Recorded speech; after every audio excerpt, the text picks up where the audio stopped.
Olá, olá, boa noite a todos vocês. Sejam bem-vindos ao canal Educação. Professor Adeildo Alves aqui com vocês para a nossa aula de arte hoje de revisão. Eu estou aqui substituindo o professor Madison e a gente vai revisar com vocês aqui, né, arte concreta e neoconcreta. Mais uma vez, sejam todos bem-vindos. Hoje são 3 de setembro. Vamos lá então começar a nossa revisão. Bom, arte concreta e neoconcreta, que vai estar presente aqui, né, no nosso roteiro de aula. É uma revisão. O objetivo é compreender os parâmetros das artes visuais brasileiras nas décadas de 60 e 70. E lá no finalzinho, né, a gente vai solucionar... Epa, que aqui está piscando. Algumas questões, né, resolução de questões no final. Vamos começar? Sobre concretismo. Foi um movimento artístico e cultural. Todo movimento artístico, geralmente, ele traz, né, um braço de movimentação também cultural, porque ele vai fazer o quê? Vai influenciar a cultura, certo? Então, ele surgiu na Europa, em meados do século XX, o qual visava a criação de uma nova linguagem, uma arte abstrata. Não é que ele veio trazendo o abstracionismo, certo? Mas ele vinha com uma linguagem abstrata, com características abstratas, de uma forma nova. O abstracionismo aparece no final do século XIX, no final no início do século XX, com a proposta que vem da Rússia e da Holanda também. Mas essa característica abstracionista, ela não é exclusivamente do movimento abstrato, certo? Esse movimento de vanguarda, concretismo, influenciou as artes literárias, nas poesias concretas, a música e também influencia as artes figurativas, certo? Aqui no exemplo a gente tem um quadro com uma pintura abstrata, certo? Brincando com formas e cores, ok? E é aquela coisa, hoje, você olhando para um quadro desse, não tem o mesmo impacto de quando ele foi apresentado pela primeira vez no início desses movimentos. Porque imaginem só, hoje em dia a gente está cercado por referências imagéticas, certo? Mais simples, mais geométricas, mais limpas, digamos assim, de informação, por causa do próprio desenvolvimento da sociedade, né? A nossa rapidez da vida cotidiana e a prática no uso das coisas do dia a dia nos levou a fazer objetos, né?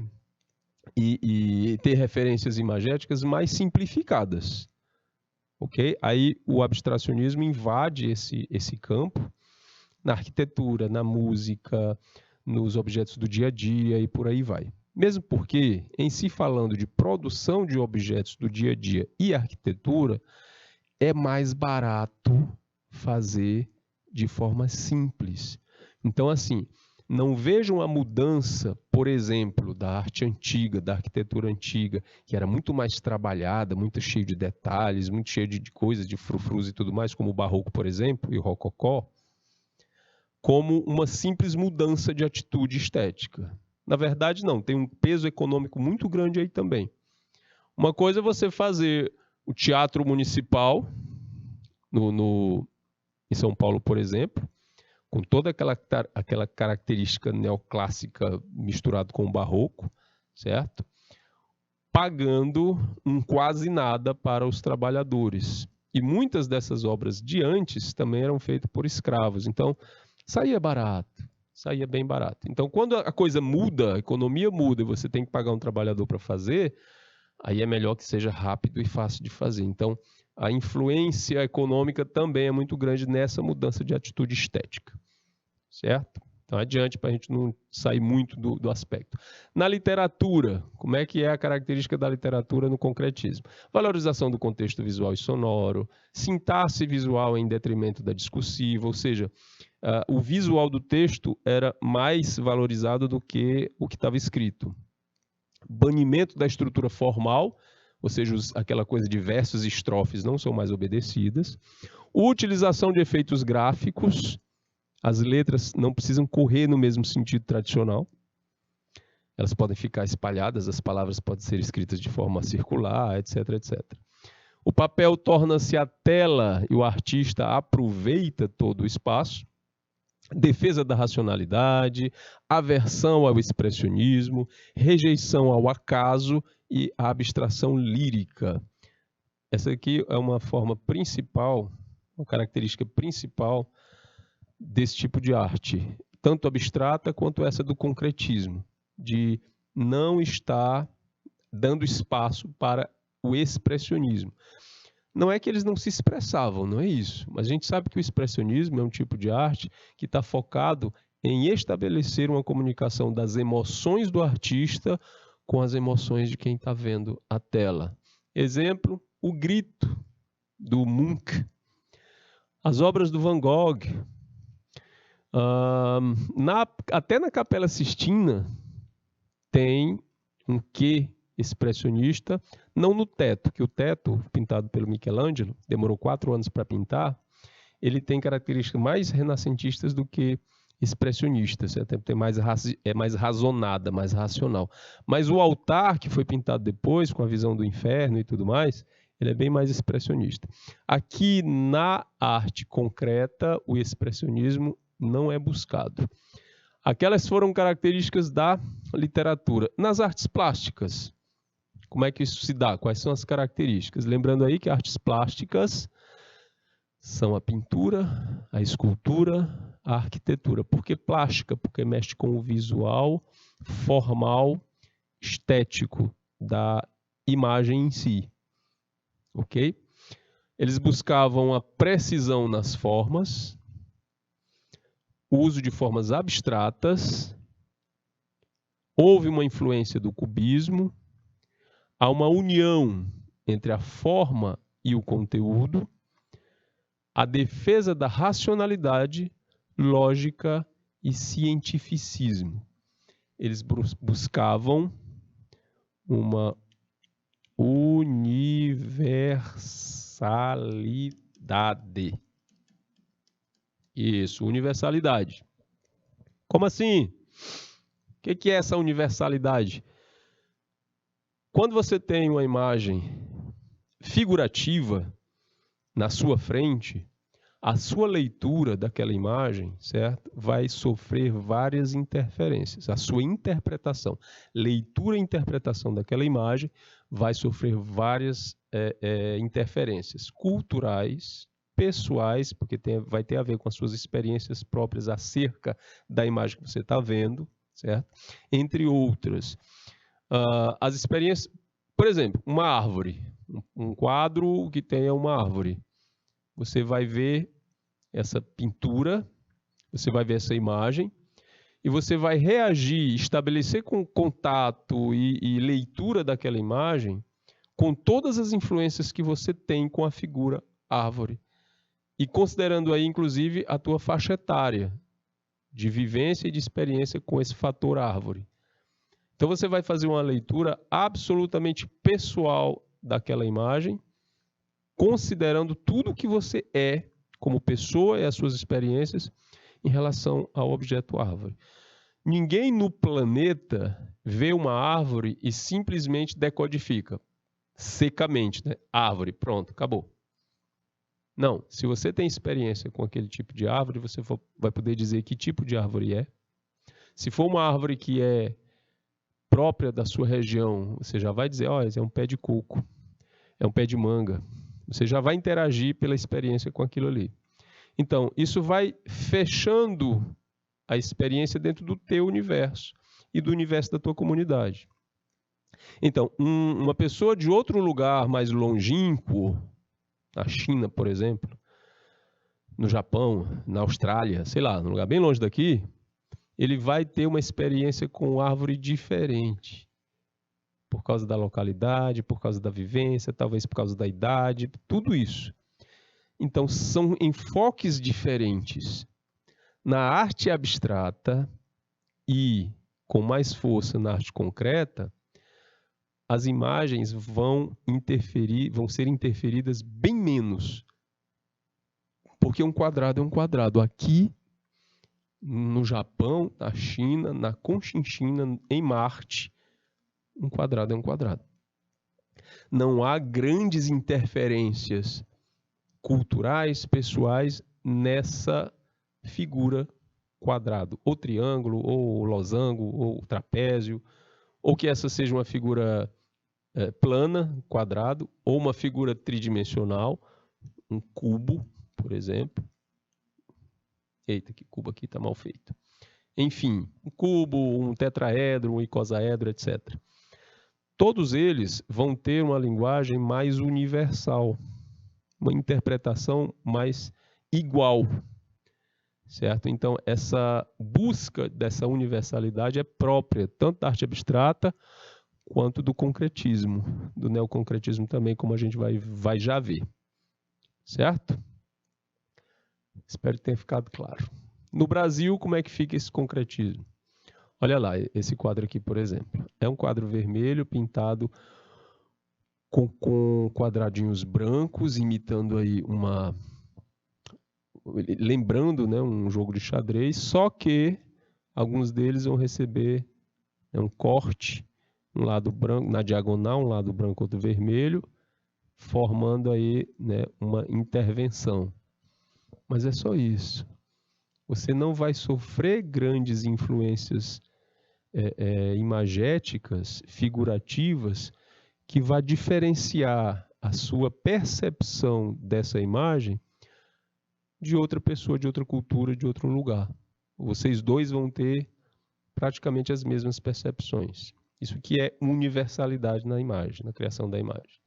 Aqui no Brasil, esse movimento de vanguarda chegou por volta de 1950, através do suíço Max Biel, né, nascido em 1908, falecido em 94. Um dos precursores do movimento, ao lado do russo Vladimir Malakovsky.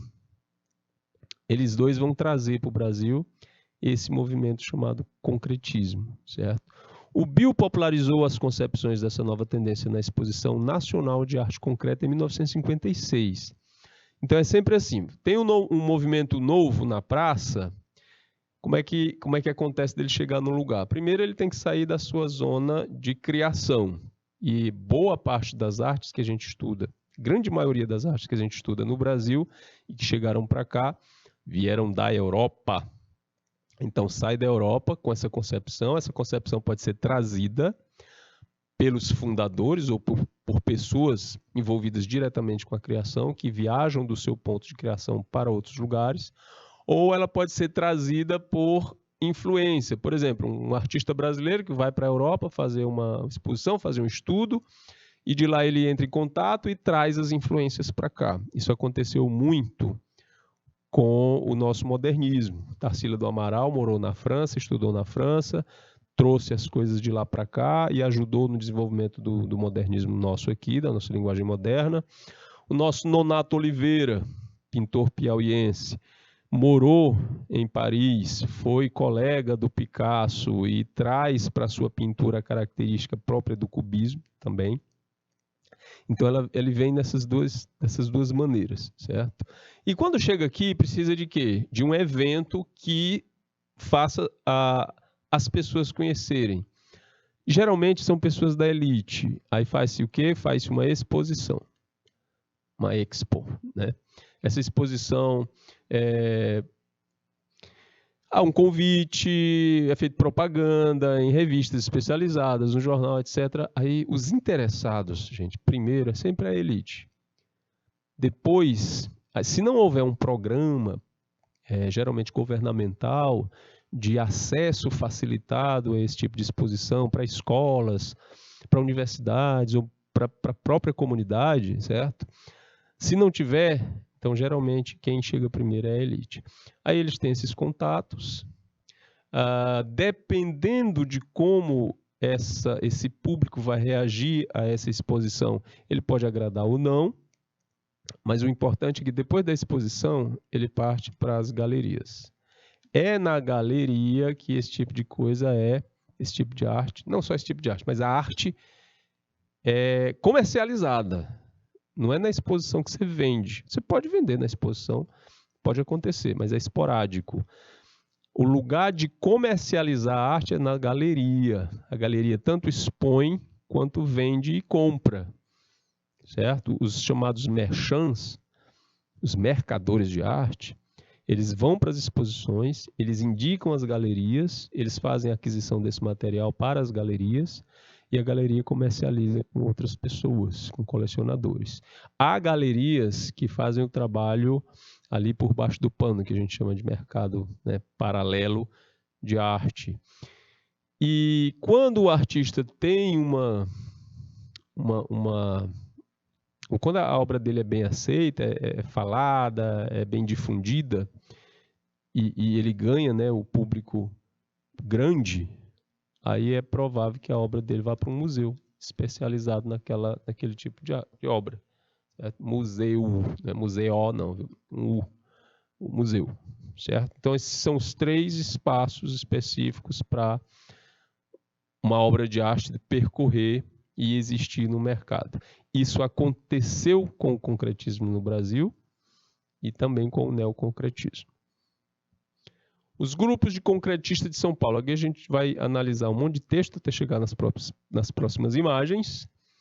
O grupo de concretistas de São Paulo tem um movimento que constituiu primeiramente na cidade de São Paulo em meados da década de 50, sendo liderado pelos poetas irmãos Augusto e Haroldo de Campos, conhecido como os Irmãos Campos, e o Décio Pinhatari. Esses dois foram responsáveis, né? Os Irmãos Campos e o Décio Pinhatari foram responsáveis de propagar essa ideia concretista no Brasil e se concentrou ali em São Paulo.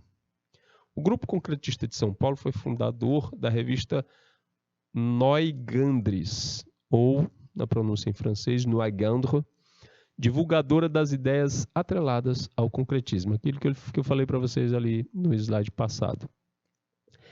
O movimento precisa de divulgação, e geralmente essa divulgação é feita em revistas, naquela época, né, em revistas especializadas.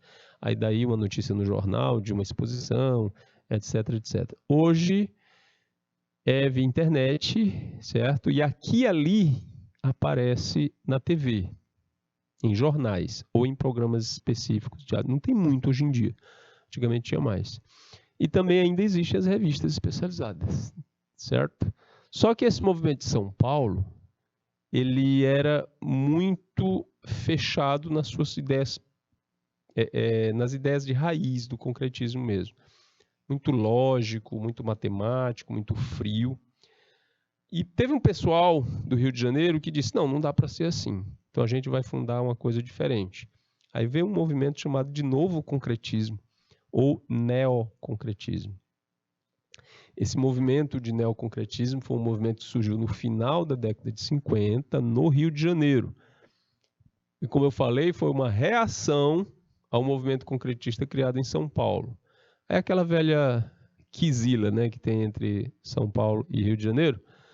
Bom, com isso o manifesto neoconcretista foi publicado no suplemento dominical do Jornal do Brasil, de 23 de março de 59. Os neoconcretistas ou concretistas cariocas, vejam como eles são chamados, né, de neoconcretistas, ou ainda concretistas, né, cariocas.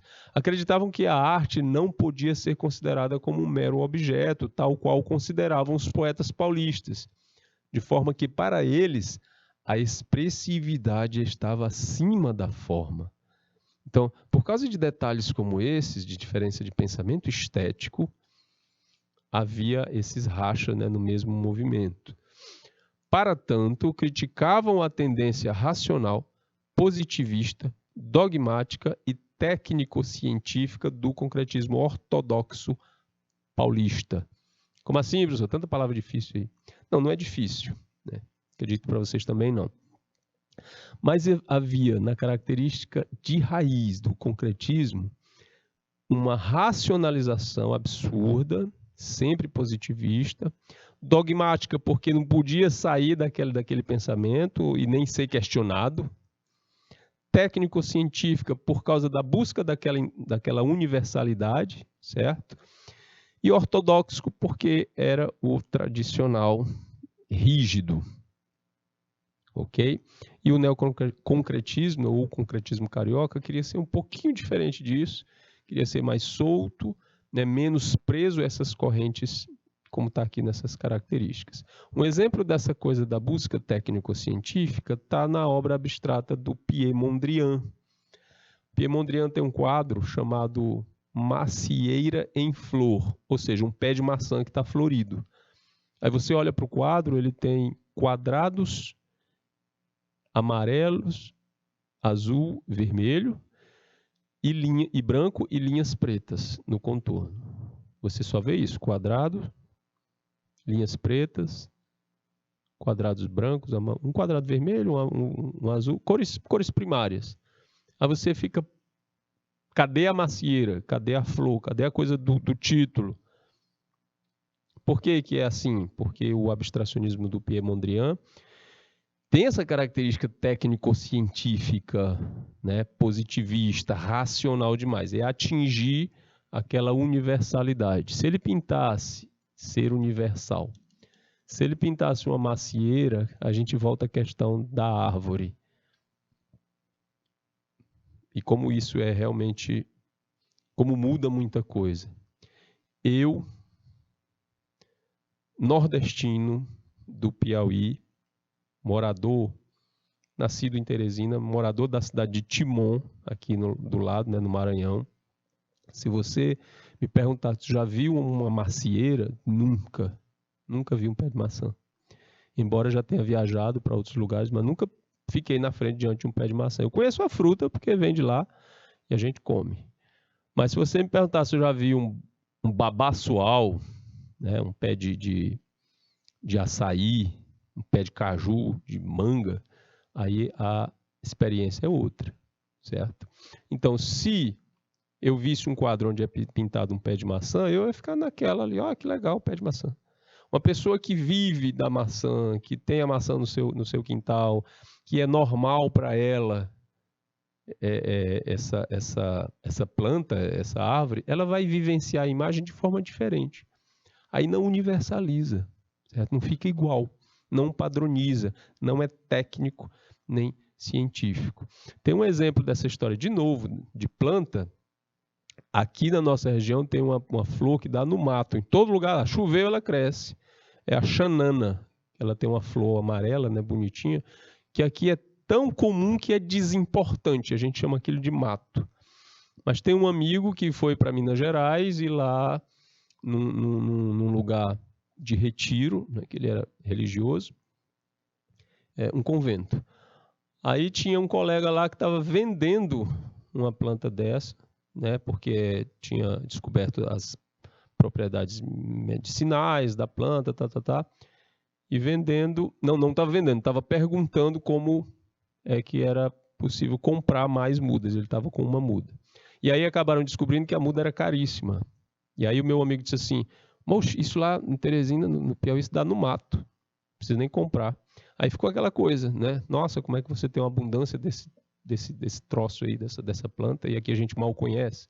Então, essas são as características da universalidade do objeto retratado. Por isso, o abstracionismo vai atrás dessa não representação.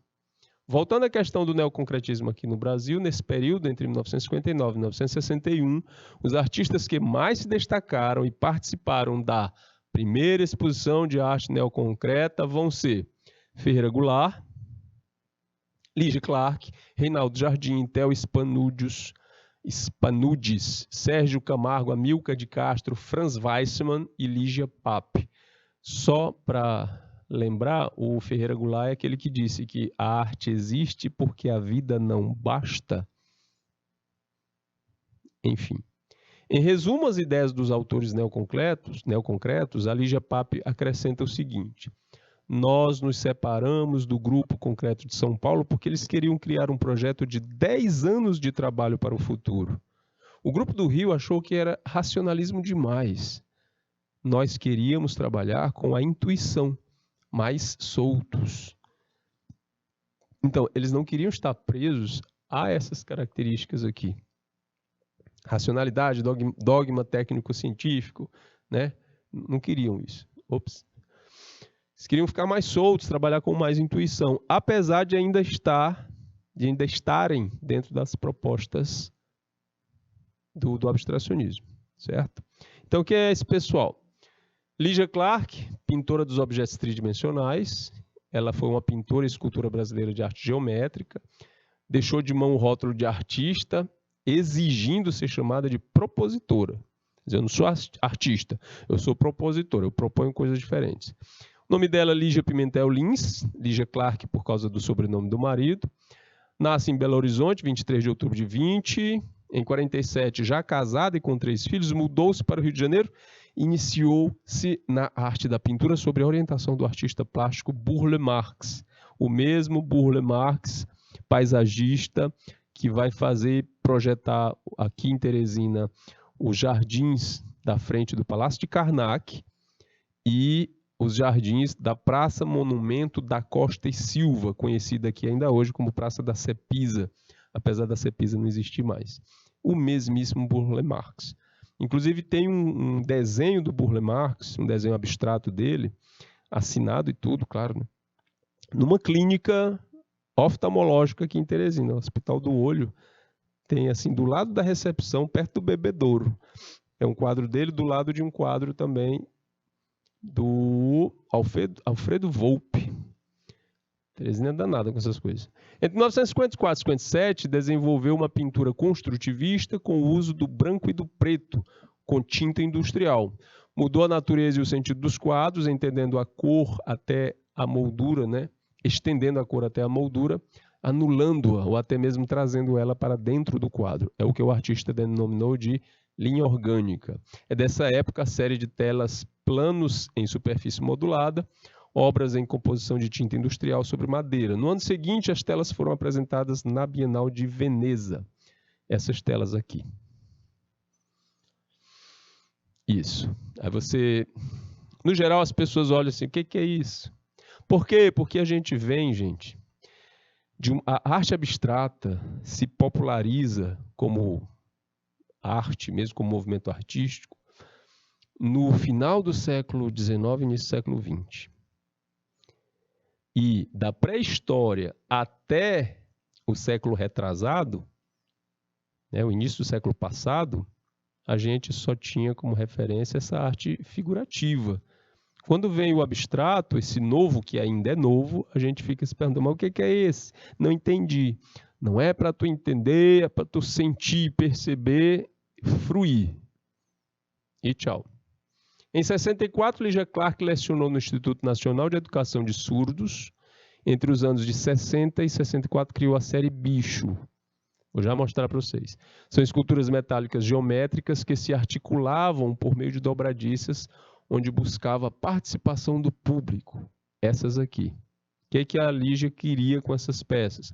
A inovação veio porque as pessoas podiam mexer nisso e mudar o posicionamento, dobrar, desdobrar, colocar de outro jeito. A escultura passou a ser interativa. E naquela época era uma audácia muito grande fazer isso. Era uma provocação muito grande, era uma inovação muito grande. A referência de arte e observador sempre esteve nisso. A arte lá e o observador diante da peça fazendo o quê? Observando. No momento em que a pessoa pode tocar nisso aqui, mudar de posição, mexer mesmo, aí você já aproxima a vivência de quem observa com o objeto que é observado, que agora passa a ser tocado, mexido. Essa série é chamada de Bichos.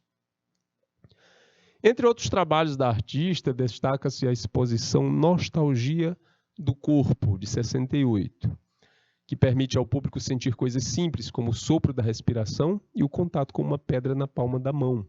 Porque são coisas que a gente faz, mas que a gente não para perceber. Aí são essas sensações que a Lygia vai procurar reestabelecer, né, esse contato. A casa é o corpo, labirinto, isso aqui é o nome todo, né, de uma obra. É uma estrutura de 8 metros, que possui 2 estruturas laterais e o centro é um grande balão de plástico com as extremidades fechadas com elásticos, onde as pessoas podem percorrer e ativar diversas sensações. Mais uma vez, a artista procurando aí trabalhar a sensação e, né, a ambientação. De volta ao Rio de Janeiro, se dedicou ao estudo das possibilidades terapêuticas da arte sensorial e dos objetos relacionados. Passou a dar consultas terapêuticas particulares entre 78 e 85, considerando seu trabalho definitivamente alheio à arte e próximo à psicanálise. A obra de Lígia Clark ganhou reconhecimento internacional com retrospectivas em diversas capitais internacionais e ela falece no Rio de Janeiro no dia 25 de abril de 1988. História do Amílcar de Castro.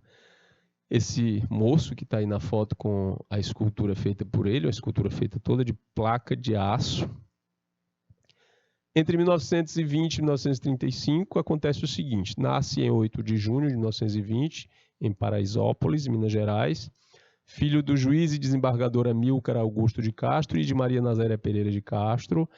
Deslocamentos profissionais do seu pai faz com que a família more em diversas cidades, até se instalarem definitivamente em Belo Horizonte em 1935. E a partir de lá, ele desenvolve as suas atividades. Entre 71 e 90, primeiro ele ganha a bolsa da Fundação Guggenheim, mais de uma vez. Retorna ao Brasil e decide morar em Belo Horizonte. Dá início à sua carreira como professor, dando aulas de escultura e artes na Fundação de Artes de Ouro Preto e na Escola Guignard, onde vem a ser diretor. Durante as décadas de 70 e 80, vai lecionar escultura, desenho, teoria da forma e composição na Faculdade de Belas Artes da Universidade Federal de Minas Gerais. Aposenta-se como professor no ano de 1990. Ainda em 73, ele retoma os trabalhos de desenho, que antes eram projetos de esculturas e agora passam a ser trabalhos independentes. Esses trabalhos ficaram desconhecidos do público até 76, quando são exibidos no 4º Salão Global de Inverno de 76, em Belo Horizonte. Em 75, desenvolve pinturas em acrílico com trinchas e vassouras. Em 1977, recebe na categoria desenho o prêmio do Panorama da Arte Brasileira, organizado pelo MAN de São Paulo, né, o Museu de Arte Moderna. Em 1978, é premiado na categoria Escultura, exatamente por esculturas como essa, de placas de aço abstratas. Outra artista, está correndo só um pouquinho, a Lígia Pape. Então, quem foi a Lígia Pape e sua arte como experimento dos sentidos? Observe essa figura. Observaram? Vamos adiante. Ela foi um dos principais nomes da arte brasileira contemporânea, com criatividade e habilidade. Essa artista neoconcretista deixou um legado único. Seu trabalho não só questionou as estéticas da abstração geométrica, como enfatizou os sentidos e a interação do público. Mais uma vez, a busca por aquela vivência.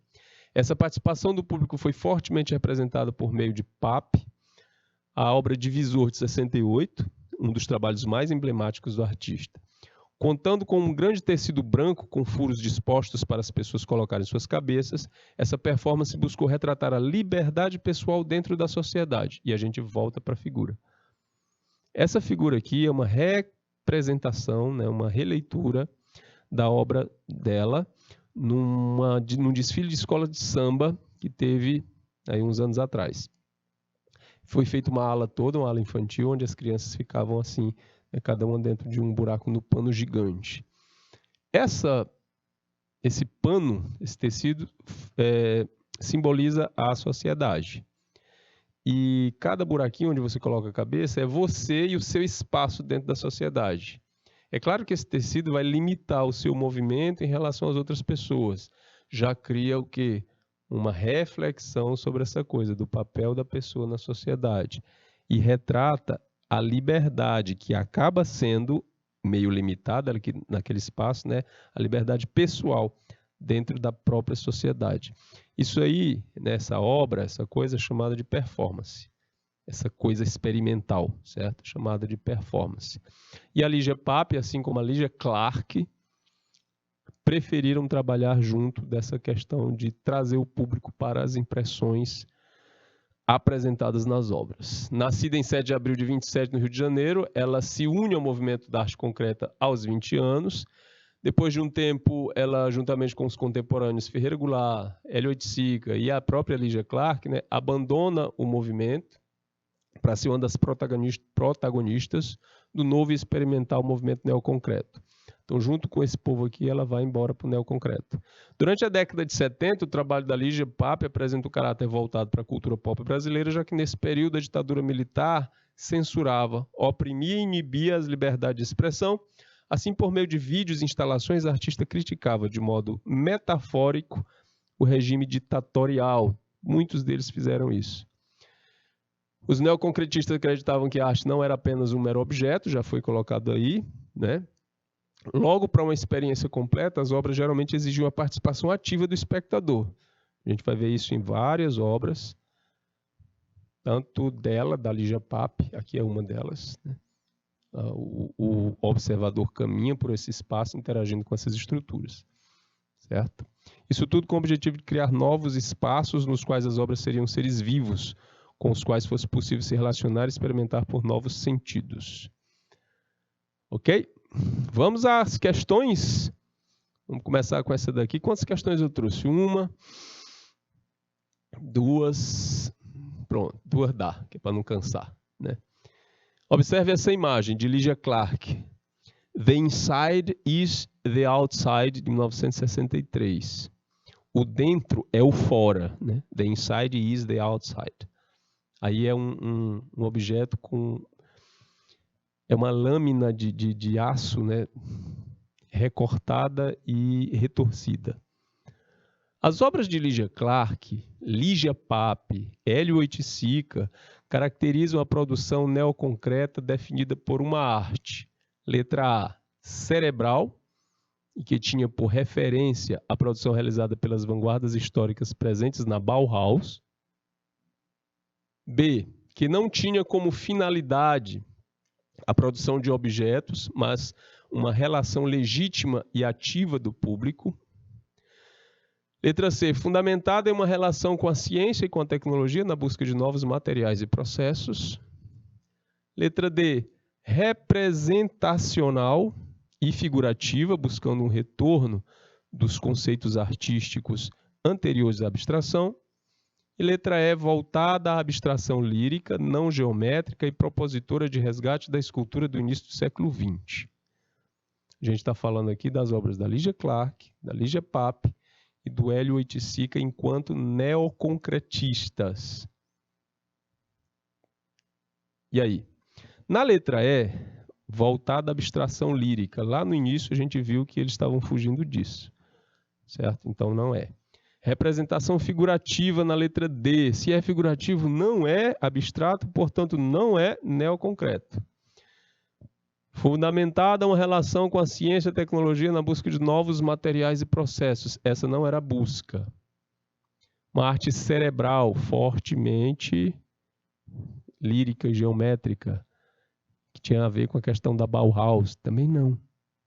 Então, não tinha como finalidade a produção de objetos, mas sim uma relação legítima e ativa com o público. Isso aqui ficou bem claro, né? Então, letra B aqui. Certo? A gente vai ver isso a Lígia Clark, com aquelas sensações todas que ela provocava nas obras, né? E a pessoa envolvida com essas sensações. O Hélio Oiticica vai criar montagens, instalações como Tropicália, que a pessoa anda por dentro, tudo. E a Lígia Pape, como a gente já viu, né, aquela questão ali do tecido. Mais uma imagem para você observar. Uma lâmina de aço que foi cortada em círculo, depois foi cortada de novo e amassada, né, dobrada. Uma parte foi dobrada para ela ficar assim nesse posicionamento aí. É do Amílcar de Castro. A escultura do artista construtivista Amílcar de Castro é representativa da arte contemporânea brasileira e tem o traço estrutural marcado por elementos como o corte e a dobra, a força e a visualidade, o adereço e a expressão, o rompimento e a inércia, a decomposição e a articulação. O que que a gente observa na obra? Eu falei que isso aqui é o quê? Ele cortou o aço circular, sim. Depois ele fez um corte nesse sentido e nesse outro aqui. Peraí, assim. E aí ficou separado, né? Ficou um corte desse jeito. Aí essa parte aqui ele dobrou, essa aqui foi para cima e ficou com esse formato aqui. O que que a gente tem? Uma estrutura que tem corte e dobra. É isso? Sim, tem o corte e tem a dobra. Esse traço estrutural, vejam bem, é um traço estrutural marcado. A força e a visualidade não é um traço estrutural. O adereço e a expressão, que nem tem, também não são traços estruturais. O rompimento e a inércia são ideias que não estão envolvidas com questões estruturais. Não há uma decomposição. Bom, a placa está enferrujando, mas é um tipo de aço que fica para a vida toda. Ele vai enferrujando devagarinho. Mesmo assim, não faz parte da questão estrutural. E não há uma articulação. Ali foi uma dobra. Não é como o objeto bicho da Lygia Clark, que tem as dobradiças para ir, né, tendo uma articulação. Então, esses elementos do traço estrutural, letra A, da obra do Almícar de Castro, o corte e a dobra. Ok? Bom, pessoal, essa foi a nossa revisão, né? Espero que eu tenha dado o meu melhor na revisão aqui do professor Madison. Uma ótima noite para todo mundo, um grande abraço, um ótimo domingo e até a próxima. Tchau!